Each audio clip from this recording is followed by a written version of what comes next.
আসসালামু আলাইকুম বন্ধুরা, নতুন একটি ভিডিওতে আপনাদের সবাইকে স্বাগতম।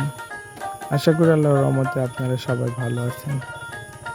তো আজকে আমি বরাবরের মতনই ঘুরতে ঘুরতে চলে আসছি অনেক দূরে। এটা হচ্ছে মুষ্টিপুর বাজার, রবীন্দ্র কুঠিবাড়ি থেকে 3 কিলোমিটার সামনে।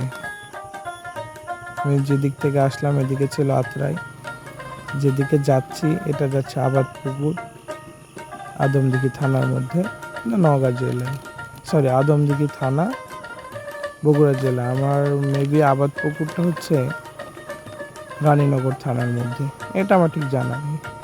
তো এই যে দেখুন, গ্রামের বৈচিত্র্যময় সুন্দর পরিবেশটা দেখতে অনেক সুন্দর লাগতেছে। রাস্তার দুপাশে অনেক গাছ, আর এদিকে ম্যাক্সিমাম ঘরবাড়ি সবগুলোই মাটির, আর মাঠ ভরা ধান, মাঠের পরে মাঠ, মাঠের পরে মাঠ চলে গেছে। আবাদ বিনিয়োগ সব কিছু এখানে হয়। যে কলা বাগান দেখতেছেন, আবার এই যে এক পায়ে দাঁড়িয়ে রয়েছে আম গাছটা।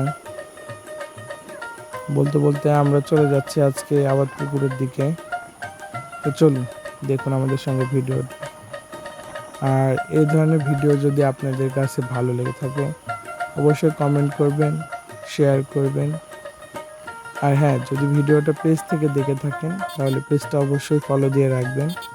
আর আমাদের ভিডিও যদি আপনি ইউটিউব থেকে দেখে থাকেন অবশ্যই চ্যানেলটি সাবস্ক্রাইব করে আমাদের সাথেই থাকবেন। আমি মূলত ডেইলি ব্লগ ভিডিও করি, যেখানে যাই সেখানে ভিডিও করি, করে ভিডিওগুলো আপনাদের মাঝে শেয়ার করি। তো বন্ধুরা, আমার ভিডিও যদি আপনাদের কাছে ভালো লেগে থাকে তাহলে অবশ্যই উৎসাহ দিবেন, আমার পাশে থাকবেন।